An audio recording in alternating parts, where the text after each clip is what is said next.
13th, as healthy as possible. Welcome to part 2, by the way. 53-man roster, the best practice squad roster, and Fran, even beyond that, you're going to need an emergency list of players in the event that there are any COVID outbreaks. Yep. You know, you're going to have to reach This is a real challenge to every personnel department, to every pro scouting department. You know, you have to just think of every possible scenario.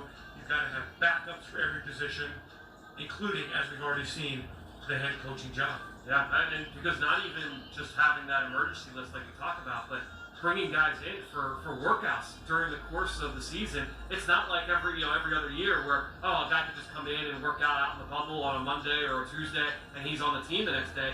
They've got to undergo tests. There's a lot of things that go in, a lot of processes that go into that. So you have to have your guys ready, and that's why the versatile guys, the guys that you feel good about, that you know and feel comfortable with, they're going to have extra value here moving into this season. We've got a good drill here up. If we can get over to the offensive line, where Jeff Stoutland is working some of his offensive linemen here in camera 3. There we go. So you see Jeff Stoutland, who, I mean, there's just no better offensive line coach. We'll let it breathe here and let you hear a little bit of him and the thudding of the pads, but it's all technique. And these guys didn't have the spring to work. Yep.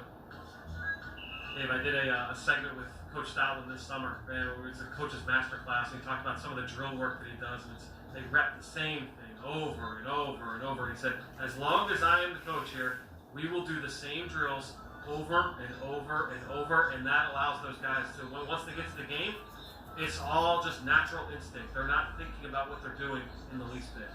And the Jeff Stoutland audible, we've got some audio of him he's a nonstop yeller and screamer, quite frankly. You won't want to miss that. Make sure you check that out on PhiladelphiaEagles.com. Our social media channels, as well as our official app, as we take a look at the offensive line, a critical group there. Jason Kelsey and Jason Peters. A vocal teacher, Jeff Stoutland. Indeed. Those two guys right there, 62 and 71, critical that they are on the same page 100% of the time. And then Lane Johnson as well. A new look right side of the offensive line for the Philadelphia Eagles. Yeah, it's a new world. It was pretty cool. One of the big takeaways for me from the practice yesterday was that was our first time from the media being able to see all those guys on the field together lining up. Seeing number 71 line up in right guard, Andre Dillard in left tackle, Sayamalo at left guard, Kelsey was off the previous day, so having him back was great. Pretty cool. They don't see that group together for the first time. And we take a look at Darren Sproles. He has been here the entire way, working on kickoff coverage, punt returns, kickoff returns, helping out a lot with Jalen Reagor. We saw him catching a whole lot of punts yesterday. And there's none better. If the Eagles can manufacture some positive returns from a kick return game that really wasn't explosive, hasn't really been the last couple of years here, Frank, you can really turn a game around. Yeah, it's a huge momentum swing. Whenever you can get a big play on special teams, those high leverage situations allow you to really kind of change the fortune of a game. I know there's a lot of data that's out there in terms of the win percentage, taking a huge spike if you have an X play in the return game, whether that's a block kick or a touchdown going the other way. And I think that fans have to understand this. You generally have maybe 1 or 2 or 3 players earn jobs in the preseason, in a lot of cases because of special teams. Yep. Because you don't tackle live on kicks at training camp. So I'm interested to see how the Eagles make that determination, who your core special teams players are. And even beyond that, without tackling, I can't imagine, Frank, even when they go live here, I just don't see them tackling on kickoffs or punts. That would be really interesting to be able to watch and see. And all 32 teams are going to kind of approach that a little bit differently. And Doug Peterson has said, look, when we do go live, it'll only be for a couple of periods here and there, and that's a good strategy. And then there's other people that will go the opposite way. They'll hit all day, all night. So it'll be very interesting to see how all 32 teams decide to approach it with this unique offseason. How hungry, Eagles fans, do you think Deshaun Jackson is to get back on the field in 2020? had that electrifying first game against Washington at Lincoln Financial Field. 51-yard touchdown catch. Bombs out the head door. 8 catches in all, 154. We were expecting just enormous things from number 10. And then a week later, limps off the field against the Atlanta Falcons. It really was not a factor the rest of the season. At age 33, there are people who doubt Deshaun Jackson. So I don't think that he's spoken the truth in the offseason. We spoke about it on the Eagles Insider podcast. His shoulder, the size of the chip on that shoulder, man. For a guy who, when people count you out, I think he's somebody who just really, really responds to that kind of challenge. I mean, he had that from the moment he got into the league, too. I mean, even as a second-round pick, I know that was something that motivated him early in his career. Him leaving Philadelphia and then wanting to come back, certainly improve himself.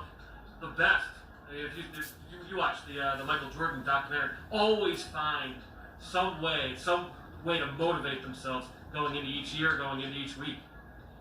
The linebacker position, as we take a look at Nathan Gary on the left, Duke Riley on the right. Nathan Gary, 5th-round draft pick, 2017. Last year, 2 interceptions, ranked 3rd in tackles, and also led the Eagles in special team snaps. The kid played all the time, really made that transition from is he good enough to play? Number 11. A solid start. Number 11. Let's be honest. Wow. Good Cool. players. You know, it's one of those things where you're really interested to see the development of some of these young guys. Because obviously, look, the guy on the right, Davion Taylor, young 3rd-round pick. You know, how much defense is he going to play this year? That's up in the air. But then you look at Nate Gary. You look at T.J. Edwards, who was an undrafted free agent, who was still kind of finding his way last year at this time. Why can't he step into the role that of a Nigel Bradham and play that same role with a very similar kind of skill set? I was a big fan of T.J. Edwards. I'm really excited to see him in year 2. I just find it amazing that in 2020, Nathan Gary is 230 pounds, Right. Duke Riley is 224 pounds, and they're playing linebacker. And there's a player that we want to focus on here for the next couple of days. Critical time for Jerry. number 57 overall in the NFL draft, 2nd-round draft pick, J.J. Arcega-Whiteside. Rhaegar. 10 catches, 1 touchdown. Hightower. Certainly. Is Quags in there? I think he is. Worked very hard in this offseason. In fact, was recognized by the Eagles' strength and conditioning staff for his offseason work in the first. Watkins. Fran, what are you looking for from J.J. Arcega-Whiteside? All of a sudden, there's 3 draft picks. Deshaun Jackson's back. Alshon Jeffrey, we hope, will be back for the opener.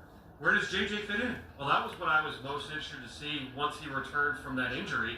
And he came back yesterday to the practice field. Where was he going to be on the pecking order? Well, he was with the first team, and he was working alongside Deshaun Jackson and Greg Ward. So interested to see now that the action kind of ticks up a little bit here with the pads coming back on. I'm excited to see him out there on the field today. Let's talk about this drill that the wide receivers are running. Everybody's always so interested in the wide receivers. This is getting off the line of scrimmage, lowering your shoulder, and then getting your eyes around for the pass that's coming over your left shoulder. Yeah, the big thing early on, you can see they're running around that big pad there. You're trying to reduce the surface area for the cornerback to be able to hit. If you come off high and expose your chest, they're going to jam you and keep you off your release and throw off the timing. That's what these guys, the coaching point for those guys early, is trying to really dip the shoulder, get downfield, and then you're going to look the ball in down the field. Beautiful day. Sure is. 2020 Philadelphia Eagles training camp here at the NovaCare Complex. Dave Spadaro, Eagles Insider. Frank Duffy, host of the Eagle Eye in the Sky podcast and Journey to the Draft. It'll be an odd journey for college football this year to the draft. An odd journey, without question. Hopefully, some kind of college football we can all talk about and enjoy this year. And I believe the Eagles will keep, historically 5 wide receivers, right? So you've got Deshaun, Alshon, Greg Ward, Jalen Reagor, J.J. Arcega-Whiteside, Wes Watkins, Young guys, John Hightower. By my count, that's 7. You got the young guys that made plays from last year down the stretch. It's going to be a fun couple weeks at this position, man. A lot of guys with a stake to claim. I'm going to miss preseason games. I've already missed preseason games. I loved preseason games. I love seeing young players fight for roster spots. As great as practice is and as intense as it can be. Ooh, the one-handed catch by Watkins. The bright lights, the intensity, the importance of a preseason game. It's going to make the build up to week 1 just all that more like tough to be able to wait for, right? Because we usually will get the preseason games to kind of wet our beak a little bit as football fans. We're not going to get that this year. So that build up to week 1 against Washington is going to be something else. Did you say wet our beak? Yeah, wet our beak a little bit. Eagles. Yeah, exactly. Try to stick with it.